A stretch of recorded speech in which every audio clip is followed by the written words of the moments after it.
بسم اللہ الرحمن الرحیم۔ اللہ تبارک تعالیٰ کے برکت نام سے شروع کرتا ہوں جو بڑا مہربان اور نہایت رحم والا ہے۔ اذان کے وقت صرف ایک کام کر لو، دولت سے مالا مال ہو جاؤ گے۔ 90% لوگ یہ راز نہیں جانتے۔ اذان کے لغوی معنی ہے خبردار کرنا، اطلاع دینا اور اعلان کرنا۔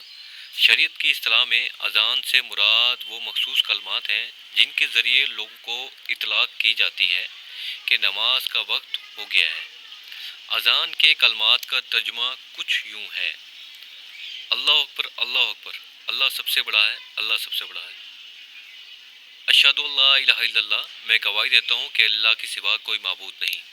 اشہد ان محمد رسول اللہ، میں گواہی دیتا ہوں کہ بے شک محمد صلی اللہ علیہ وآلہ وسلم اللہ کے رسول ہیں۔ حی علی الصلاۃ، آؤ نماز کی طرف۔ حی علی الفلاح، آؤ کامیابی کی طرف۔ اللہ اکبر، اللہ اکبر، اللہ سب سے بڑا ہے۔ لا الہ الا اللہ، لا الہ الا اللہ، اللہ کے سوا کوئی عبادت کے لائق نہیں۔ پیارے دوستو، اذان تو ہم روز سنتے ہیں، دن میں 5 مرتبہ سنتے ہیں، لیکن اذان کی آواز کانوں میں آنا اس کے پیچھے بھی ایک وجہ ہے۔ آپ لوگ اپنے آپ کو خوش قسمت مانیے کہ جب اذان ہوتی ہے اور اس وقت آپ اذان کو سنتے ہیں، اور بہت سے لوگ تو اتنے دیندار ہوتے ہیں کہ اذان کی آواز سن کر ٹی وی کی آواز تو کم کر دیتے ہیں اور انہیں لگتا ہے کہ وہ بہت بڑا ثواب کا کام کر رہے ہیں۔ نو ڈاؤٹ، اس میں کوئی شک نہیں کہ اچھا کام ہے، نیکی کام ہے، لیکن افسوس کہ وہ اٹھ کر نماز کو نہیں جاتے۔ بہت سے لوگ اذان ہوتے وقت اپنے آپ کو کام میں مشغول کر لیتے ہیں، کسی سے باتیں کرتے ہوئے، یا پھر اذان پر دھیان نہیں دیتے، یا پھر جو کام کر رہے ہوتے ہیں اسی میں مگن رہتے ہیں۔ پیارے دوستو، اس سے آپ کی زندگی پر کیا فرق پڑتا ہے؟ اور اذان کے وقت میں کچھ ایسے کام ہیں جو اگر آپ کر لیں تو آپ کی زندگی مالا مال ہو جائے گی۔ پورے دن میں صرف آپ لوگوں کو ایک چھوٹا سا کام کرنا ہے جو ہم آپ کو آگے اس ویڈیو میں بتائیں گے۔ اس سے آپ لوگوں کی پوری زندگی بدل جائے گی۔ کچھ جگہ یہاں تک لکھا ہوا ہے کہ اگر بندہ اذان کے وقت میں سچے دل سے جو دعا مانگے تو اللہ اس کی دعا کو ضرور قبول فرما لیتے ہیں۔ آپ نہ جانے کتنے لوگ ایسے ہیں جو یہ نہیں جانتے کہ اذان کے وقت میں ہمیں کیا کرنا چاہیے۔ پیارے ناظرین، پیارے دوستو، ہم آپ کو سب کو پتہ ہے کہ اذان جیسے ہوتی ہے، اگر ہم اذان کے ساتھ ساتھ اذان کو دہراتے ہیں، لیکن اس میں بھی بہت سے لوگ غلطی کر دیتے ہیں۔ اس کا صحیح طریقہ یہ ہے، یہ بھی کہ ہم آپ کو بتائیں گے کہ اور یہ بھی بتائیں گے کہ اذان کو اگر ہم دہراتے ہیں تو اس سے ہمیں کیا فائدہ ہوتا ہے۔ یہ سارے سوال ایک عام مسلمان کے ذہن میں ضرور آتے ہوں گے۔ تو آئے پیارے دوستو، آج کی اس ویڈیو کو ہم نہایت ہی اچھے انداز کے ساتھ آپ کے سامنے پیش کر رہے ہیں۔ میں آپ لوگوں کو اس سے بس اتنا ہی کہیں گے کہ یہ ویڈیو آپ لوگوں کی زندگی بدل سکتی ہے۔ اذان آپ لوگ ضرور روزانہ سنتے ہوں گے۔ اگر آپ لوگ اذان کو صحیح طریقے سے دہرا لیں گے، جس کا طریقہ میں آپ کو اس ویڈیو میں ضرور بتاؤں گا، تو آپ لوگ جان لیجئے کہ آپ کو کتنا فائدہ ہوگا، حاصل ہوگا۔ اذان کا مطلب ہے خبر دینا یا اعلان کرنا۔ اسلام میں شریعت کی زبان میں اذان ان الفاظ کا مجموعہ ہے جن سے لوگوں کو خبر دی جاتی ہے کہ نماز کا وقت ہو چکا ہے۔ مسجد میں آئیں اور جماعت کے ساتھ نماز ادا کریں۔ فرض نمازوں کے ادا کرنے کے لیے اذان دینا سنت ہے۔ جس بستی سے اذان کی آواز آئے تو معلوم چل جاتا ہے کہ یہاں کے رہنے والے مسلمان ہیں۔ یہی وجہ ہے کہ سرکار صلی اللہ علیہ وآلہ وسلم اور صحابہ کرام سب جہاد کے لیے مدینہ سے باہر تشریف لے کر جاتے تو ضرور اذان دیتے۔ اس بستی والے اذان اندازہ لگا لیتے کہ یہ مسلمان ہیں اور یہاں مسلمان ہی رہتے ہیں۔ حدیث پاک میں آتا ہے کہ حضور اکرم صلی اللہ علیہ وآلہ وسلم نے فرمایا، جب تم بلال تنانو اذان اقامت کہتے سنا کرو تو جس طرح وہ کہتا ہے تم بھی کہو، اللہ تمہارے لیے ہر کلمے کے بدلے 1,00,000 نیکیاں لکھے گا اور 1,000 درجات بلند فرمائے دے گا۔ اور 1000 گناہ کو مٹا دے گا۔ یہ سن کر خواتین عرض کرنے لگیں، یا رسول اللہ صلی اللہ علیہ وآلہ وسلم، یہ تو صرف عورتوں کے لیے ہے، مردوں کے لیے کیا ہے؟ تو آپ صلی اللہ علیہ وآلہ وسلم نے فرمایا، مردوں کے لیے دگنا ہے۔ پیارے دوستو، آپ آج کل ہم خود یہ دیکھ رہے ہیں کہ ہم ہر قدم پر گناہ کر رہے ہیں۔ اگر اذان ہوتی ہے تو ہم اس کو صحیح طریقے سے دہراتے نہیں، تو عورتوں کو ایک کلمے کے بدلے اگر دہرا لیں تو 1,00,000 نیکیاں ملیں گی، اور 1000 درجات بلند ہوں گے، اور 1000 گناہ مٹا دیے جائیں گے۔ اگر مردوں کو اس کا دگنا ملے گا تو سوچو کہ جس وقت میں اذان ہوتی ہے اسی وقت میں ہم کیا کھوتے ہیں۔ اذان کو دہرانے کے کچھ اور بھی فائدے ہیں، وہ یہ ہے کہ اذان کا جواب کیسے دیا جائے۔ واضح رہے کہ اذان درکیت نماز کے لیے اعلان ہے۔ اذان عبادت نماز ہے جو ہر عاقل اور بالغ مرد عورت پر فرض ہے، لیکن اذان سن کر نماز میں مشغول ہونا ہی اذان کا جواب دینا ہے جو شرعاً واجب ہے، اور زبانی جواب دینا یعنی اذان کے الفاظ دہرانا مستحب ہے۔ نبی اکرم صلی اللہ علیہ وآلہ وسلم کا ارشاد ہے کہ 4 شخص بڑے سنگ دل اور بے رخے ہیں۔ نمبر 1، جو کھڑے ہو کر پیشاب کرتے ہیں۔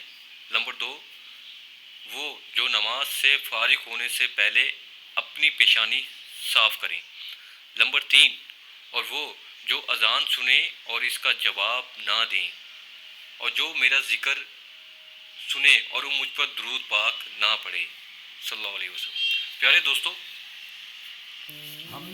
زبان سے اذان کا جواب دینے کا صحیح طریقہ یہ ہے کہ جو الفاظ مؤذن کہے وہی الفاظ دہرائے جائیں، اور مؤذن جب حی السلام حی الفلاح کہے تو سننے والا ان کے بدلے لا حول ولا قوت کہے۔ اسی طرح فجر کی اذان میں الصلاۃ خیر من النوم کی جگہ صدقت برات کہے۔ اذان کا جواب مکمل ہونے کے بعد نبی اکرم صلی اللہ علیہ وآلہ وسلم پر درود و شریف پڑھے، اور پھر یہ دعا پڑھے، اللہم ربی حاذی الداتائمہ والصلاۃ القائمہ آتی محمد الوسیلۃ والفضیلۃ وابعثہ مقام محمود الذی وعدتہ وارزقنا شفاعتہ یوم القیامہ انک لا تخلف المیعاد۔ حضرت جابر بن عبداللہ رضی اللہ عنہ سے روایت ہے کہ نبی اکرم صلی اللہ علیہ وآلہ وسلم نے ارشاد فرمایا کہ جو شخص اذان سن کر یہ کلمات کہے گا وہ قیامت کے دن میری شفاعت کا مستحق ہوگا۔ بخاری شریف کی حدیث نمبر 126۔ اذان کے بعد کی دعا پڑھ لے اور پھر ہاتھ اٹھا کر اللہ تبارک و تعالیٰ سے دعا مانگے تو انشاءاللہ وہ کبھی بھی مایوس نہیں لوٹے گا، اور وہ جو مانگے گا اللہ تبارک و تعالیٰ اسے عطا ضرور کریں گے۔ جب بھی اذان ہو رہی ہو تو آپ جو بھی کام کر رہے ہوں اسے وہیں روک دیں اور اذان کو پورا سنیے اور دہرائیے۔ جہاں تک کہ حدیث شریف میں یہ بھی آتا ہے کہ اگر آپ قرآن کی تلاوت کر رہے ہوں تو اذان ہو رہی ہو اور تلاوت کے دوران اذان ہو جائے تو آپ فوراً قرآن کی تلاوت کو روک دیں اور اذان سن کر اسے دہرائیں۔ حضرت عبداللہ بن عمر رضی اللہ عنہ کا بیان ہے کہ جب ہم مکہ سے ہجرت کر کے مدینے آئے تو لوگوں کو نماز کے لیے جمع کرنے کی ترکیب کے بارے میں سوچا جا رہا تھا، تو لوگوں نے اپنی اپنی رائے پیش کی کہ کچھ صحابہ کرام ترانوں کو رات کو خواب میں فرشتوں کی زبان سے کچھ ایسے الفاظ سنائی دیے۔ جب انہوں نے اللہ کے رسول صلی اللہ علیہ وآلہ وسلم سے اسے بیان کیا تو بہت خوش ہوئے، اور حضرت بلال رضی اللہ عنہ کو بلا کر فرمایا کہ اب نماز کے بعد تم ہی ان الفاظ کو ادا کیا کرو گے۔ چنانچہ وہی الفاظ قیامت تک کے لیے اذان بن گئے جو پوری دنیا میں ادا کیے جاتے ہیں۔ حضرت معاویہ رضی اللہ عنہ کا بیان ہے کہ میں نے اللہ کے رسول صلی اللہ علیہ وآلہ وسلم کو فرماتے ہوئے سنا کہ قیامت کے دن اذان دینے والوں کی گردنیں سب سے اونچی ہوں گی۔ سبحان اللہ۔ اس بات سے یہ پتہ چلتا ہے کہ لوگ دنیا میں جو اذان پڑھا کرتے تھے ان کا رتبہ بہت ہی زیادہ ہوگا۔ اللہ کی طرف سے اذان پڑھنے والوں کے لیے بہت ہی بڑا اعزاز ہوگا۔ اسی طرح ایک اور حدیث میں آیا ہے کہ مؤذن یعنی اذان دینے والے کی آواز جہاں جہاں تک پہنچتی ہے وہاں تک ساری چیزیں جیسے انسان، جن اور دوسری مخلوق سبھی قیامت کے دن اس کے ایمان کی گواہی دیں گے۔ اذان کی آواز سنتے ہی خاموش ہو جائیں اور اذان کے کلمات کا جواب دیں۔ اذان کا جواب دینا واجب ہے۔ اگر کوئی مسجدوں سے اذان کی آواز سنائی دے تو صرف ایک ہی اذان کا جواب دینا کافی ہے، یعنی کہ مختلف اذانیں ہو رہی ہوں، آپ بیٹھے سن رہے ہوں تو ایک ہی اذان جو آپ تک صحیح پہنچ رہی ہو تو اس کا جواب دے دیں۔ خلوص دل سے ان اذان کا جواب دینے والوں کو اللہ کے رسول صلی اللہ علیہ وآلہ وسلم نے جنت کی بشارت دی ہے۔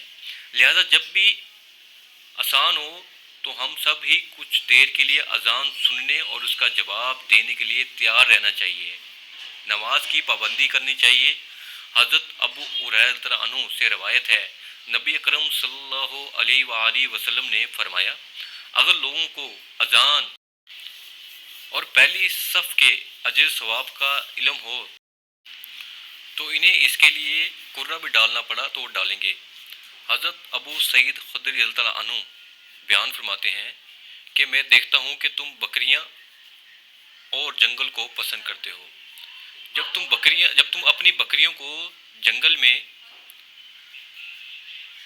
لے جاتے ہو تو نماز کے لیے اذان دو اور خوب بلند آواز سے اذان دو، کیونکہ موسم کی آواز کو جو بھی سنتا ہے، جیسے جن ہیں، انسان ہیں، دوسری مخلوقات، کوئی بھی سنے گا تو وہ قیامت کے روز اس کے لیے گواہی دے گا۔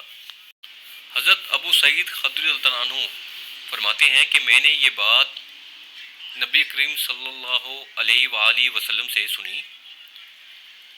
آپ صلی اللہ علیہ وآلہ وسلم نے فرمایا، اذان دینے والے کا رتبہ اللہ قیامت کے دن بہت ہی اونچا کرے گا۔ پہلے دوستو اب اسی ویڈیو کو صدقہ جاریہ سمجھ کر آگے شیئر کر دیجئے۔ اللہ تبارک و تعالیٰ آپ کو بھی اس کا اجر ضرور عطا فرمائیں گے انشاءاللہ۔ ہو سکتا ہے کہ آپ کے ذریعے ہی اللہ تبارک و تعالیٰ کسی کو نیکی کی طرف راغب کر دے۔ اللہ تبارک و تعالیٰ سے دعا ہے کہ اللہ ہمیں 5 گنا نماز ادا کرنے کی توفیق عطا فرمائے، اور اللہ تعالیٰ سے دعا ہے کہ اللہ تعالیٰ پابندی کے ساتھ، وقت کی پابندی کے ساتھ، واجبات کے ساتھ اور خشوع و خضوع کے ساتھ نماز ادا کرنے کی توفیق عطا فرمائے، اور اللہ تبارک و تعالیٰ تمام امت مسلمہ پر اپنا کرم، اپنا رحم کرے۔ آمین رب العالمین۔